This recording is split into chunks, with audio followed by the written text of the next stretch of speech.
Ladies and gentlemen, welcome back to another episode of Inside the Mirror podcast.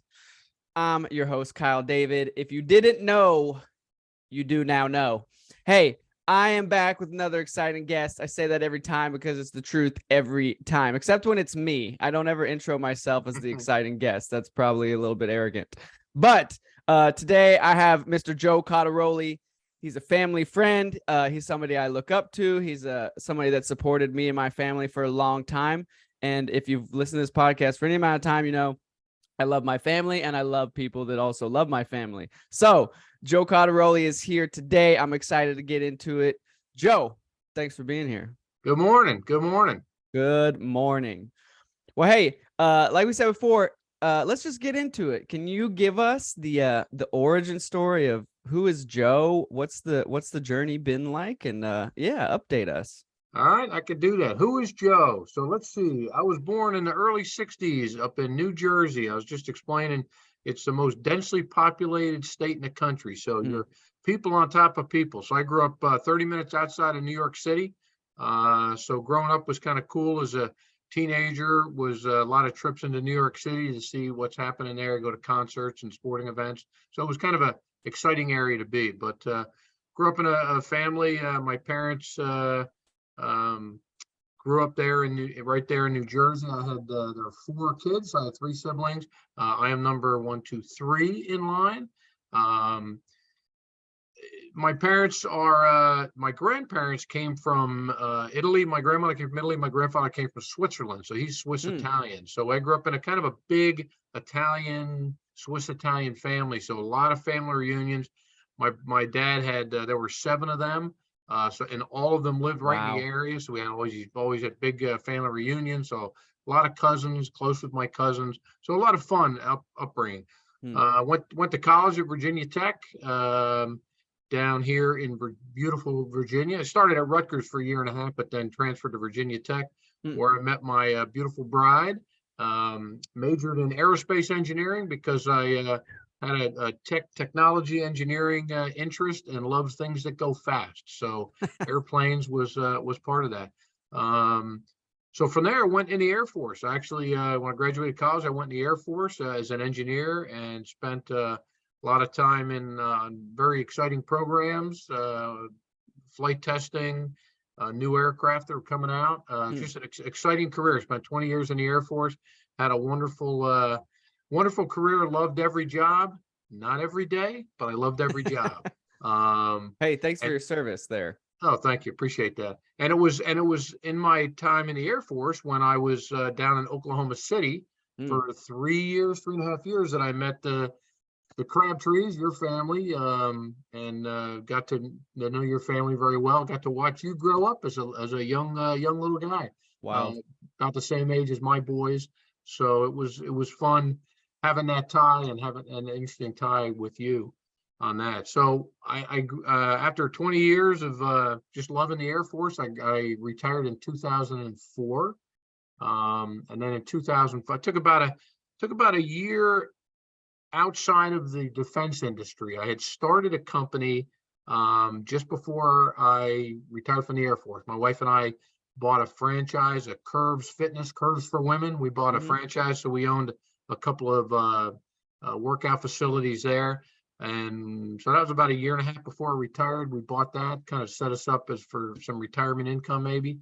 And so once I retired, we put some time and effort in that. I started another company, a billing company. We did electronics billing, where we did it for a lot of the Curves facilities.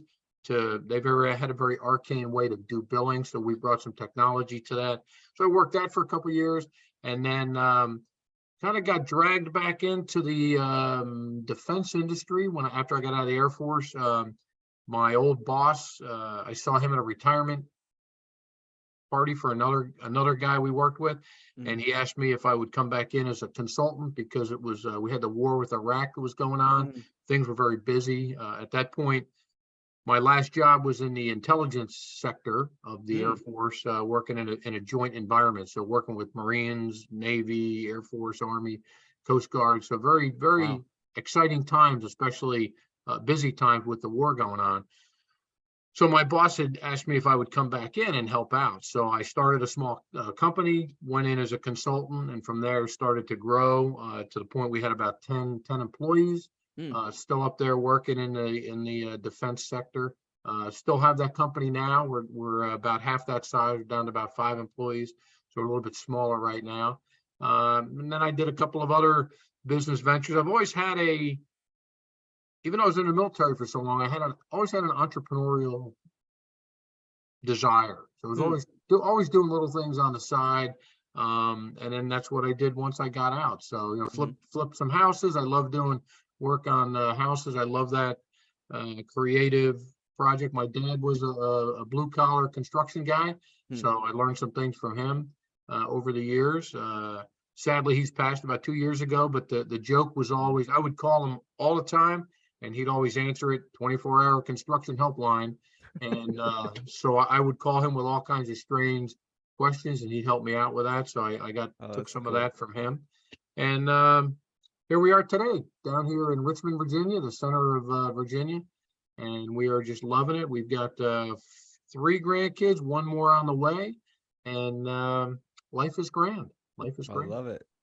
Thanks for unpacking that a little bit. That's cool. You've had a cool journey.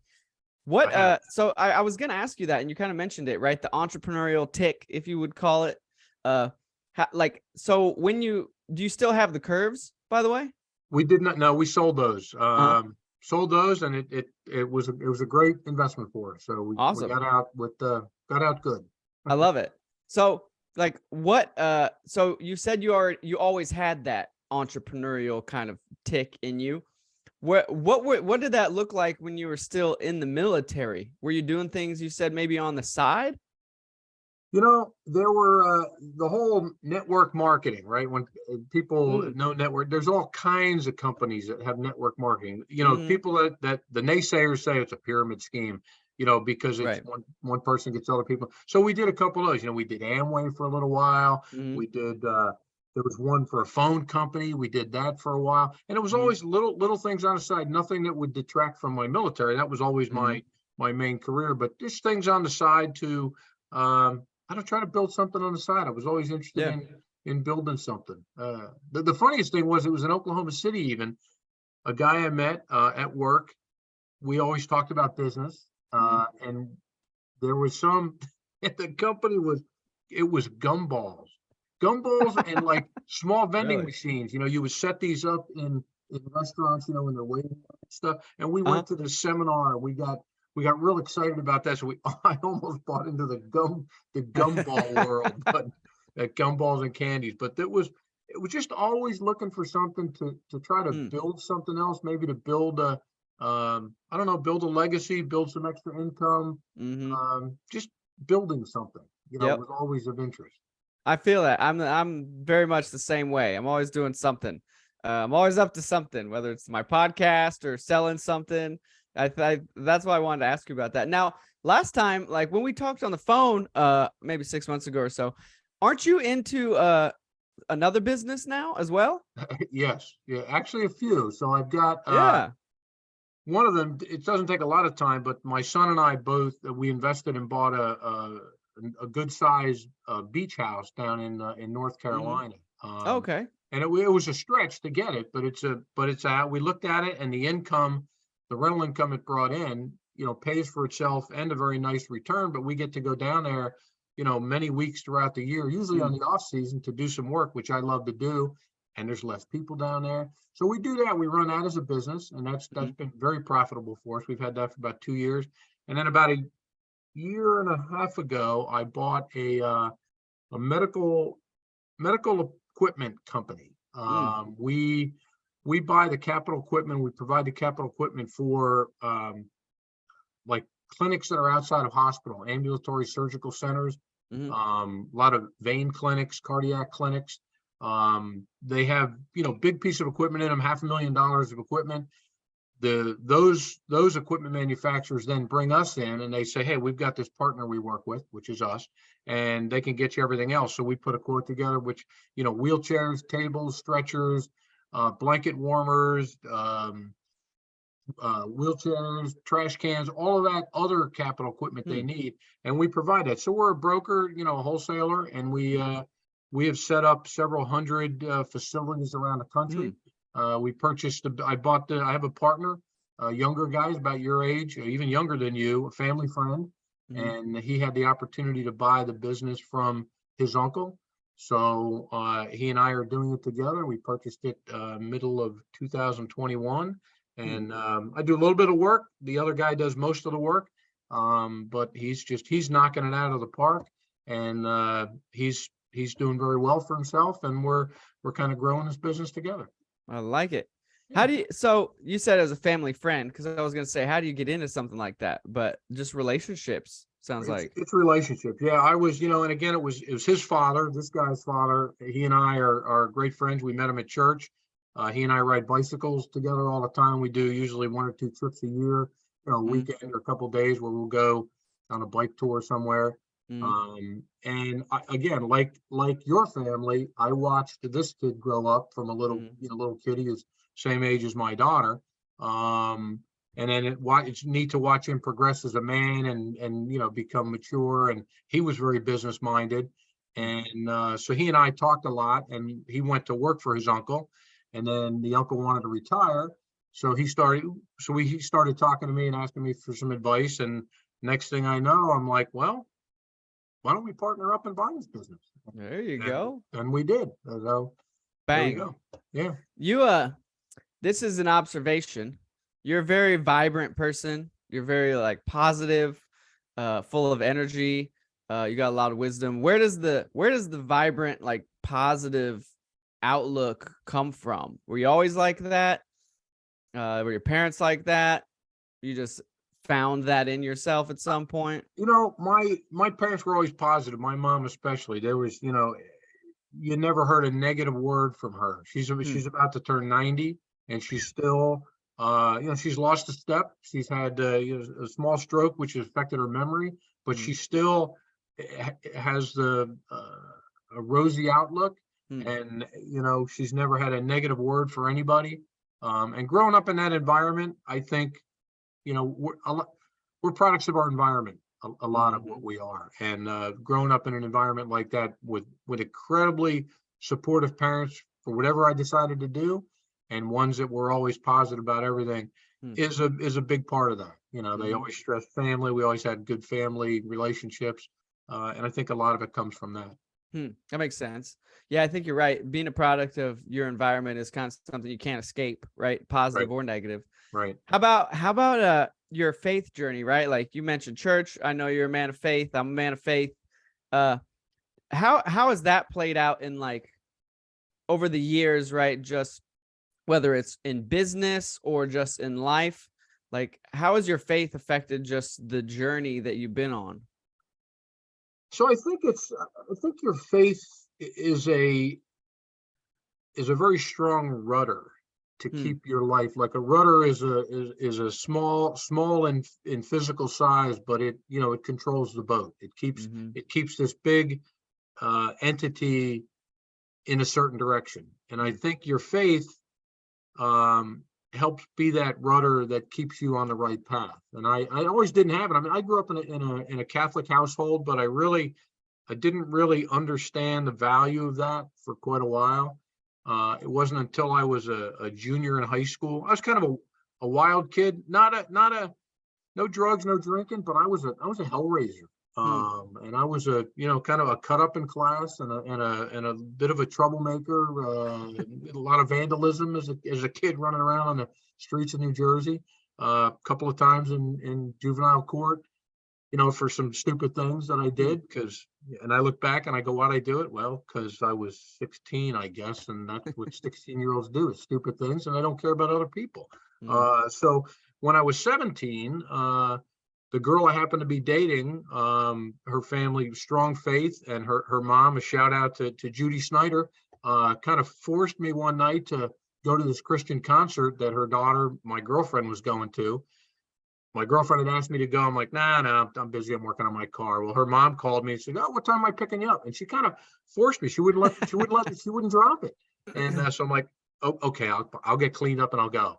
So I went to it. It was a concert, an old group called Second Chapter of Acts.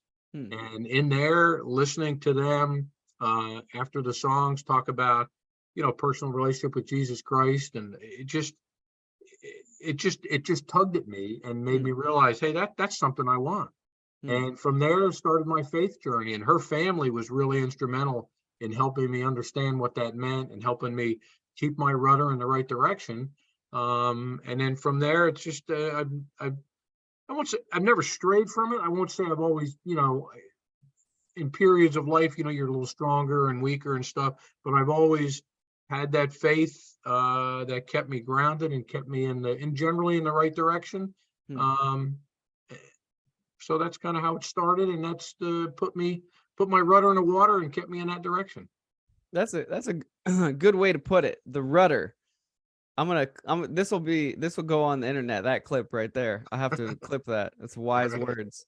What as far as like family, I want to ask you about family. Like you grew up in a big family. You have kids, right? You have grandkids. Family's important. What is your view on family, and where does it fall as far as like priorities? But also, I'm curious, like, do you think that that our culture has strayed away from the importance of like family and moved towards right career and money and everything? It just seems like people get married later. It seems like people aren't as excited to like have a family and maybe don't see like the value in it as much as they used to. I don't know. I'm curious your thoughts there. You know, I'm usually not a heavy, deep thinker on stuff like that, but Mm, if I do pause and think about that, I might offer this. As I look around and see, especially recently, with the, I don't know, diametrically opposed viewpoints we have, mm, I think people are getting more, I don't know, stepping back and saying it's more of a survivalist thing, and mm, they're trying to carve their way into this very fractured time. And I think that different people then focus on different things, right? Some people that have their career set or need to get it a little more set are become incredibly focused on that. Others I've seen that their family, they might not have a great career or a powerful career, or um, they just have a job. So their family is more their focus, and they kind of settle back and focus now on their family. So but it all, I think, supports them trying to carve their way and mm, get some stability in their life. And I think people find it in different ways. So I think, mm, I don't know what the general trend is, but I see those different things that people are just trying to find something that they can really use to I don't know, set themselves and get themselves settled and become established in something. mhm. Yeah, no, that makes sense. So like how do you like this is going a little bit back to like what you're talking about with positivity. Um with the world gets loud and noisy, right? You know this. You've lived long enough, right? We all experience this, right? There's always troubles in the world, and there's always, like you said, there's always wars or rumors of wars or Right. political turmoil. I mean, there's always problems, right? Like you never can get away from it. Um, how do you continue to just like day by day be present, enjoy your life, enjoy your family, and not get sucked into the worry or the anxiety of the present situations or troubles of the time? You know what I'm saying? Like, Yeah, that's a great question. And I think one of the reasons we feel, like you said, we've always had wars and rumors of wars and tough times. What we haven't had is we haven't always had it in our face so mm, much everywhere you turn. Network news, cable news, social media, Twitter, Facebook, it's everywhere you turn. It's you're bombarded with it. So, my wife and I, we usually start the day eating breakfast, and we usually, we eat in the living room, have the TV on, catch some news, and then after usually 15 minutes, we're like, okay, had enough, and we just turn it off, and we'll go do something else, because we'll catch up on the biggest things, but then it's just a repeat Mm, of hearing the same news that if you want, it could stress you out. Or so it's just you've got to turn it off. You've got to unplug. You've got to get back to things that you enjoy, things that matter. That's why I love going to visit the grandkids, because we're not mhm. sitting around, we're not watching the news. I'm not looking at it. I'm focusing on other things. Whether it's my family, like I said, I like to go biking, so I'll jump on my bicycle and go ride for an hour. But just get away from the news. It's there, and it's not to hide your head in the sand and ignore it, Mhm. but it's don't dwell on it. Don't let it become such a big factor in your life. And especially, you can't do anything about it. That's You right. you could vote, but it's not election month right now. Right. You could call your senator and voice your opinion a little bit, but other than that, we kind of we the die has been cast, so to speak. Mhm. You've got people in there, you're doing it, and then we pray for our leaders, we pray for our country, we pray for the priorities that we're taking. Um and I think I get some solace in that I say, you know what, let's pray for them, but we know that there's nothing I can do right now to change exactly what's happening. Mhm. Wise words. I think that's right, right? I think you're right about the it's not ever been in our faces so much. That's a great point.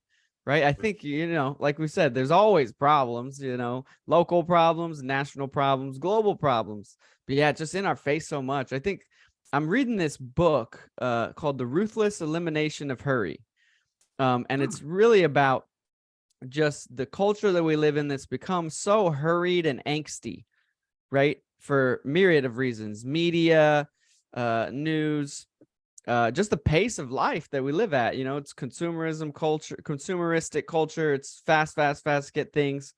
And he's talking just about resting and, the Sabbath and the importance of taking a day to rest and detaching, like you said, and not being so caught up in the hurry and the busyness, because then you miss like the things that matter in life, Right. right? Like the Right. moments, the being with your family. Yep. It'll go quick, right? And if you don't, I think you gotta, this is what I'm learning. I think you gotta push against the busyness and the noise of life. Because otherwise you'll get caught up in the rat race and the hamster wheel, and you'll miss it, right? I've missed Yeah. it already at times in my life. I've just been moving too fast, Yeah. Absolutely. And that's why I think the importance of having a hobby, or having Mm, having an outlet. mm-hmm, And for me, I like doing woodworking, and I've mm, got a lot of woodworking tools. I don't use them nearly enough, but sometimes when I want to just break away from everything, I'll go in my garage, work on something, and put some music on, and uh, and unplug. And, mm, and it's kind of a reset too. mm-hmm. Did you ever hear there's a quote, man, it sticks in my head. Sometimes you'll hear somebody say, don't just sit there, do something, Yeah, like in a panic. Well, right. I had a business partner, and he used to say he was a lot calmer than I was, and he was a lot, he would watch me, and he'd turn that statement around, and he'd say, instead of, don't just sit there, do something, he said, don't just do something, just sit there. Huh. Just sit there, Joe. Don't do something. Sit there. He said, let me see you relax. Let me see if we shared an apartment together, because our business we moved away. The business for the Department of Defense is about 3 hours away. So I would go up there and stay 3 or 4 nights at a hotel. Well, eventually we got an apartment together, he and I, because we both did that travel long distance. And so at night, I would be scrambling on working on the business, doing paperwork, stuff like that. And he would be just relaxing, watching something. And he would say, can you sit there? Can you put that down and just sit for a while and just relax? Let me see if you can do that. And he used to test me on that. And Huh. it forced me to not always to be busy, Mm, to calm down sometimes, and just relax, just mm-hmm, think. Your mind mm-hmm, can still be occupied, but just relax a little bit. mm-hmm. Anyway. Yeah, that's wise. What do you think? Like you're married and you mentioned your friend here. Like, how important is it to have those people in your life that can kind of bring you down? Has that been something that's been helpful for you? Is people like that can kind of like, hey, because I'm pretty wired too sometimes. I think it is. I think it's important to have friends of different stripes. You know, Mm, you've got to have that one friend that you can, like, I got one friend, we jump on a bike and we go anywhere. I got other friends, we get on the phone and we're talking business. We're talking, hey, what's the next thing? What are you looking at now? What are you doing? I got other friends that we talk, and it's just about our faith and our walk. So you've got to have friends of different flavors, different stripes. And one of those, I think, either you need to be that friend or you need to have that friend hmm, that is more of a calming influence, hmm. either on you or you be the calming influence on them. Because I have them both. I probably sit in the middle. I have some friends that are super high strung, and when we get on the phone together, I think I'm that calming factor for him. But I have other friends that are the calming factor for me. Hmm. That's good. That makes a lot of sense, right? Like knowing where you are maybe on a spectrum of that, and then Right. placing people in your life that can pour in and you can pour out, and just, yeah, like I think that's good. I think that makes a lot of sense. I've been thinking about that a lot of like who how am I to certain people, and like what do I need to be to certain people, but what do I need too? Right. You know, do you think about, have you in your journey, has that been a thought of like, hey, making sure you put the people around you that pour into you as well? I think so, but I think more importantly, and I think it's more evident when you say, you know what, I need to spend less time with that guy Oh, because it's a negative force. And hmm, I have one friend I can think of over time that anytime you talk to him, it's all he was a joy sucker. And really? every day you talk to him, everything that's going on in his life it's either negative or it's perceived from him as negative. Hmm. And he'll be like, "We won't believe what happened." And I'm like, after he explains it, I'm like, "That doesn't seem so bad." But the way that he spins it, the way that he lets it affect his life Hmm. is just such a negative thing. And after a while, so if you got a lot of people like that, then you might look at a situation in your life and view that as incredibly negative, as opposed Mm-hmm. to an opportunity or something that's neutral. So it's Mm-hmm. a lot of it's how people perceive things. I'm sure you have friends that get rattled by absolutely everything, and you're Sure. like, dude, lighten up. Yeah. Just roll with it. Don't let that guy bother you. But so there are some people. Those are the biggest ones I think of. Is few people in my life where I'm like, you know what, I need a little less time with him because Mm-hmm. I mean, I may try to be a positive influence with him, but it's not working. It's 10 Mm-hmm. years I've known this dude and he's the same way. Mm-hmm. So it's just like, you know what, I'm not going to go out of my way to connect with him. I mean, I'll certainly talk to him when he calls, but he's not high on my list. Oh, I need to connect back up with him. Mm-hmm. So Yeah, you have to yeah, because you can't change people, right? Like you can impact people, but you got to be wise with like where you spend we only get so much time anyways, right? exactly, You got to be exactly. wise with who you're giving it to and why you're giving it to them. Yep. You've mentioned physical health a couple times, bike riding. I know at the beginning you got your biohacker aura ring There you on. go. What's the this is a question I'm really truly like interested in. Not that I wasn't interested in the others. But but what is the importance of physical health in this life journey? Obviously you're into it. I think it's what helps sustain us. I mean, Hmm. if you're, I mean, I run a couple businesses. I stay pretty busy. My wife asked me the other day when I got into something else recently. She said, she said, I don't want you to get stressed out. I said, listen, I said, I'm really not. I said, I got a lot going on. I said, but I'm not stressed out. I said, this other thing I'm involved in, he's putting his money on the line. I'm just acting as an advisor. I don't Hmm. feel the stress that this thing has got to succeed. I'm going to help this guy as much as he needs help, but I don't feel the pressure of that. Hmm. So, but I do have a lot of things going on, and I think it's important to be able to, go take a walk and just and relax. I'll go listen to a podcast. I'll plug your podcast in. Go for a 30-minute walk. It's just and that's not a big cardio thing, but that's Hmm. just doing a little something health wise because I think it's important because if all work and no play or all work and no exercise isn't going to go far. It's Hmm. going to at some point you're going to burn out. So it helps sustain it. Hmm. Yeah, you're right. Like I was thinking about that this morning actually. I was like, you know, the biggest investment I could probably make is into my physical body so that I'm crisp and clear and like available to be the best I could be for the people around me. I've Yeah. not always been like that. But I think you're right. I think it's important. And when you say that you're not stressed, but you have a lot going on, is it because like you're enjoying all the things that you put on your plate? I am.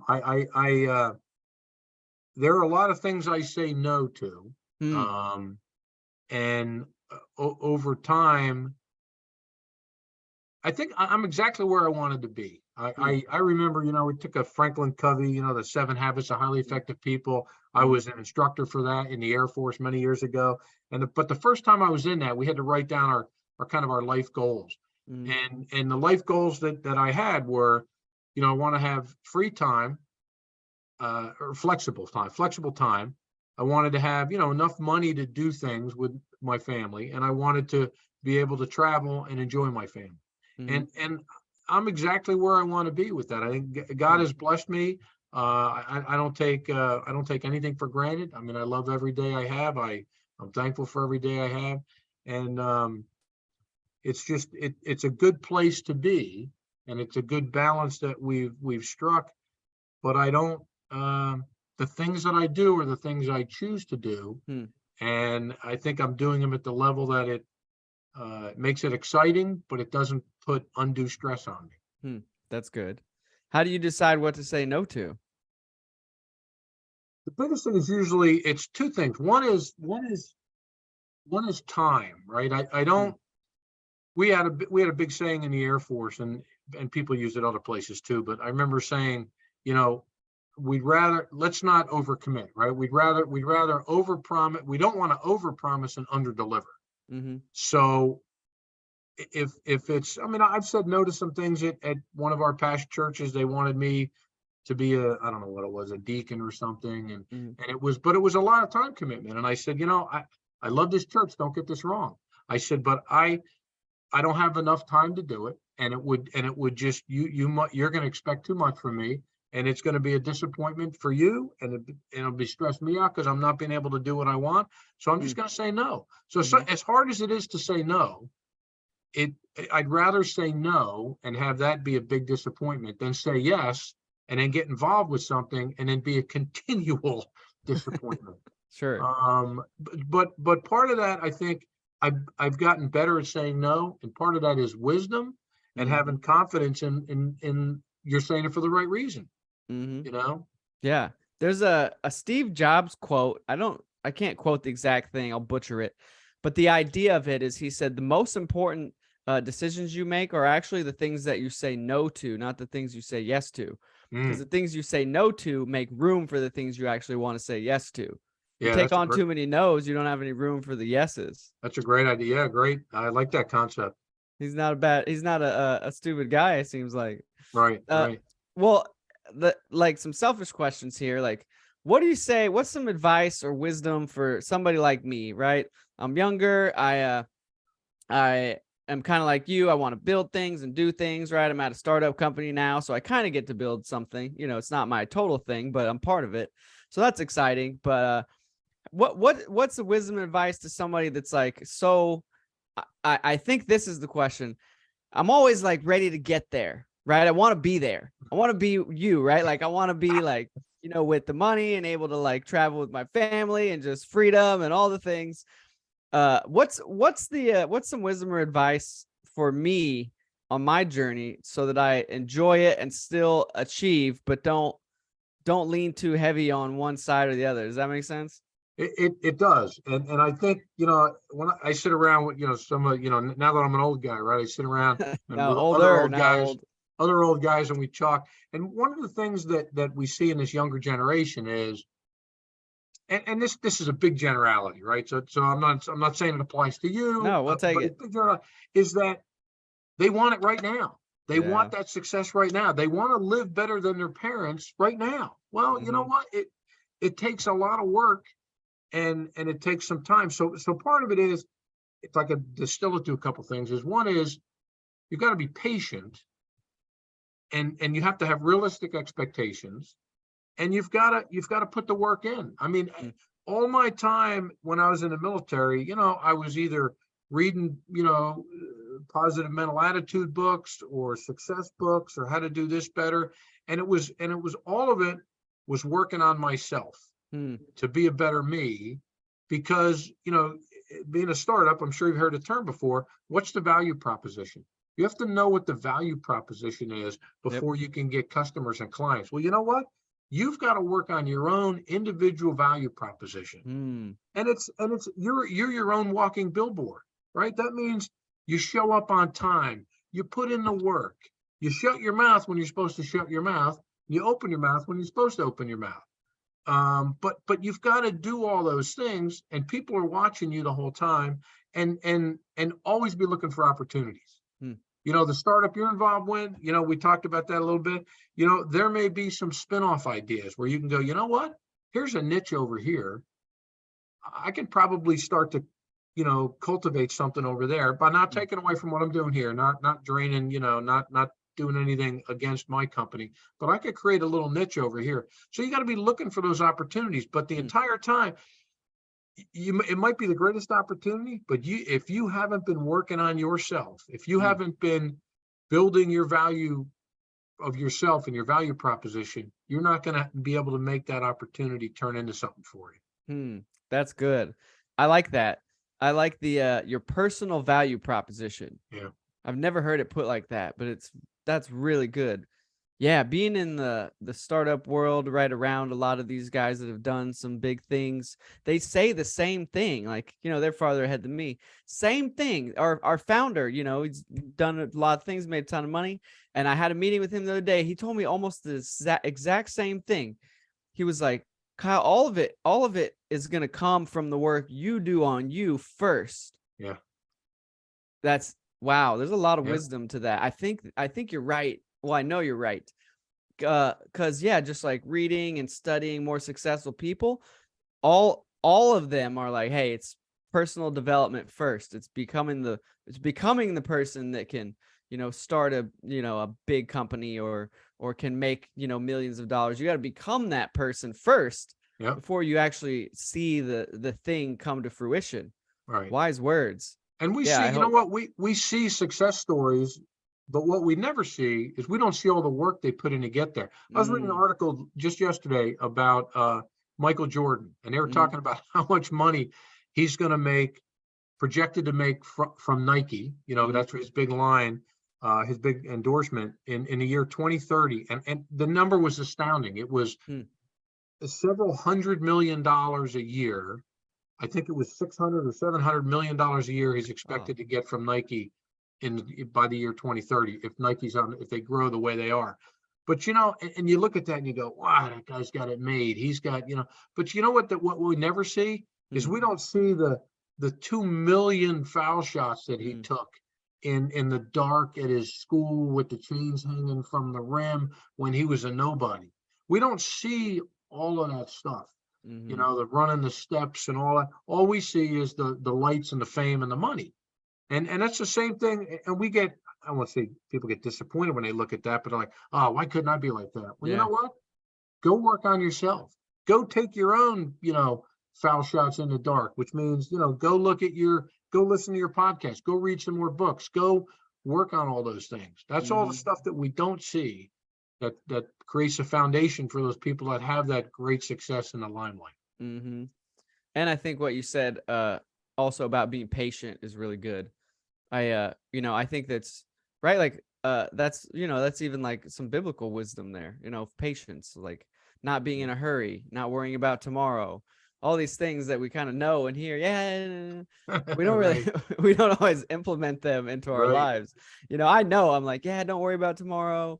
God's got me. But really, I gotta hurry up and get, it's like, it's like we know a lot of these things in our heads, but they don't connect to like the way we show up every day in our lives. Sometimes there's a disconnect. I'm guilty, right? Like all the time I know the things, right? My dad's a pastor, I know all the right things. Oh yeah. But you don't always, you mentioned it, right? You have seasons of life, right? You go up and down and you can't beat yourself up. Like, what would you say to that, right? Like, because it can be easy for people that have, you make mistakes and you beat yourself up and you regret a lot of stuff, right? Me, right? Like I've done a lot of dumb stuff. I spent a lot of time in addiction and just, making really bad choices. And sometimes I'm like just so frustrated with myself. I'm like, gosh, what an idiot. What a waste of time. I'd be so much further ahead in life if I wouldn't have been such a dummy. I made so many stupid choices for myself, for other people. How do you like just keep moving and be like, hey, it is what it is. I've learned from it, right? I vandalized New Jersey, but here we are. Right. So I think every spot you have to view it as it goes along with working on your value proposition. No matter what you're going through, you need to look at it as a training ground. Even you with your addiction, right? When you look back in the day, you go, oh, that's wasted time. But you know what? You got to look at it and you go, what have I learned from it? I've become stronger in this area, or I've become more self-aware in this area. Yeah, it took me a long time to get there. But you know what? Some people go to college for 8 years before they really figure out and get the right skill set to move on. So that was your training ground, was a little bit different. So everybody's got a different training ground. I was in a business one time, I lost so much money. And it was, I joke with people and I say, you know what? I could have taken that money that I lost in a business and I could have bought 2 Harvard MBAs and paid cash, and I'd be so much more ahead.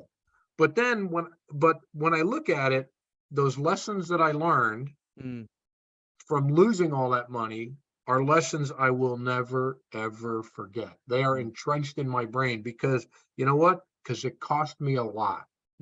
It cost me a lot to get those lessons. And so I look at them as lessons. I could say, boo-hoo, I lost all that money. It was horrible. But instead I choose to say, you know what? I learned a lot from that. And I'm never, ever going to make that mistake again. And that's the stuff like that you could do with your addiction. You say, you know what? I'm never, ever going to make that mistake again. Like I know, look, on an outsider, I know it's bad to do drugs. But somebody that's been through that and lived it and clawed their way back to the great success like you have, that is such a personal lesson for you that you won't make that mistake again. So that was your training ground. And that's the lesson that's been forged deeply into your life. That's thanks for saying that. That's a great perspective.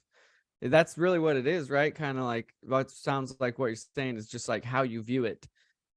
It's either a opportunity to learn or you see it as a negative, but it's just a perspective, huh? Yeah, that's good. Yeah. Well, Joe, I want to honor your time. I took 3 more minutes, so you can bill me for that. Send me the invoice. There you go. Hey, thanks for doing this. This was really good. I really enjoyed talking to you. You're a very positive person, but you also have a lot of wisdom, and you're an enjoyable person to talk to. Thanks for it. All right, Kyle. I really appreciate it, man. I love listening to your podcast. Keep doing it, man. You're doing great. Thanks, brother. Well, you have to listen to the next one because it's gonna be you. All right, sounds good. Hey, thanks, Joe. I appreciate you, brother. All right, take care. All right, Bye. we'll see you again.